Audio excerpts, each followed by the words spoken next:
மேட்டூர் அணைக்கான நீர்வரத்து வினாடிக்கு 9,828 கனஅடியிலிருந்து 16,493 கனஅடியாக தற்பொழுது உயர்ந்துள்ளது.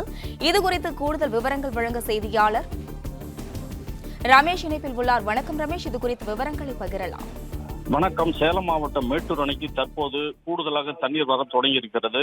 கபினி மற்றும் KRS அணைகளிலிருந்து தற்போது தமிழகத்திற்கு கூடுதலாக தண்ணீர் திறந்து விடப்பட்டிருக்கிறது. இதனால் மேட்டூர் அணைக்கு தொடர்ந்து நீர்வரத்து அதிகரித்து வருது. இந்த நிலையில் இன்று காலை 8 மணி நிலவரப்படி காவிரி டெல்டா பாசனத்திற்கு வினாடிக்கு 7,000 கனஅடி தண்ணீர் திறக்கப்பட்டிருந்தது. தற்போது மேட்டூர் அணைக்கு கூடுதலாக தண்ணீர் வருவதால் தற்போது 12 மணி நிலவரப்படி வினாடிக்கு 20,000 கனஅடி தண்ணீர் காவிரி டெல்டா பாசனத்துக்கு திறந்துவிடப்பட்டிருக்கிறது. தொடர்ந்து குறைந்து வந்த நீர்மட்டம் தற்போது மீண்டும் உயரத் தொடங்கியிருக்கிறது.